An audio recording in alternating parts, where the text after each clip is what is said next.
Astăzi ne ducem în timp și încercăm să înțelegem ce înseamnă banii și cum s-au transformat ei de-a lungul istoriei. Banii reprezintă una dintre cele mai importante invenții din istoria umanității și au jucat un rol crucial în dezvoltarea societăților și a economiilor de-a lungul timpului. De la trocul primitiv la monedele digitale contemporane, evoluția banilor este o poveste fascinantă a inovației, necesității și schimbului.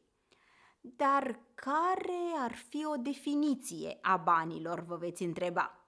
În esență, banii sunt mijloace de schimb, adică dau ceva ca să primesc ceea ce îmi trebuie.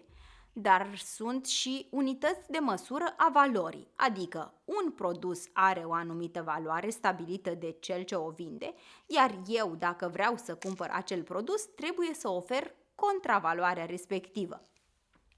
Banii facilitează tranzacțiile economice, permițând astfel oamenilor să cumpere și să vândă bunuri și servicii, fără a depinde de troc sau schimb direct. Cu timpul, conceptul de bani a evoluat din nevoia de a simplifica tranzacțiile și a depăși limitările trocului. Am spus de mai multe ori, troc, troc, troc. Haideți să vedem ce înseamnă el de fapt. Înainte de apariția monedelor, oamenii au folosit sistemul de troc, în care bunurile erau schimbate direct. Acest sistem avea însă dezavantaje evidente, cum ar fi dificultatea de a găsi o persoană care să vândă exact ceea ce aveai tu nevoie și, la rândul lui, să-și dorească ceea ce aveai tu de oferit. Schimbul devenea din ce în ce mai greu de realizat, mai ales atunci când erau implicate mai multe persoane cu mai multe produse. Încă din antichitate, oamenii au încercat să găsească ceva care este unanim acceptat în comunitatea lor, în vederea folosirii lui drept monedă de plată. În funcție de zona în care trăiau oamenii, au găsit scoici, condimente sau pietre prețioase rare, care erau folosite ca unități de măsură a valorii. Ulterior au apărut monedele metalice și mai apoi, mult mai târziu, au apărut bancnotele. Primele monede despre care se știe au apărut în Asia Mică, în regiunea Mării Mediterane, în jurul secolului VII înainte de Hristos și erau confecționate din metale prețioase, cum ar fi aurul sau argintul. Monedele respective aveau o valoare egală cu cantitatea de material din care erau făcute și aveau imprimate valorile pe ele. Astfel, erau mai ușor de folosit decât a da la schimb, să zicem, un sac de pietre prețioase pe un cal, de exemplu.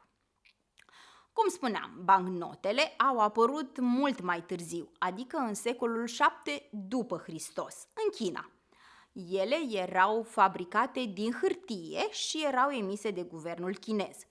Ele reprezentau promisiuni de plată pentru sumele ce erau depuse în banca statului, adică în trezorerie, și au simplificat tranzacțiile comerciale, pentru că erau mai ușor de păstrat, de folosit, de transportat, având valori mai mari decât monedele.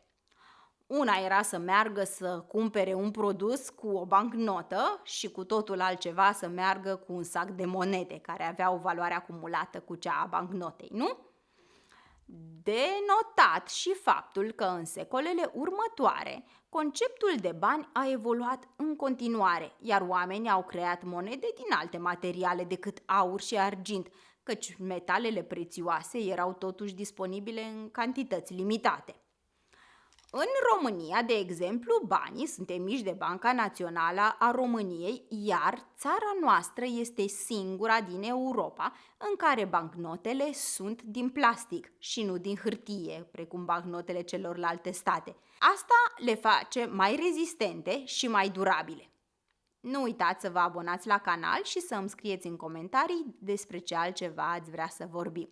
Alături de Tori și Semi, copiii devin educați financiar de mici.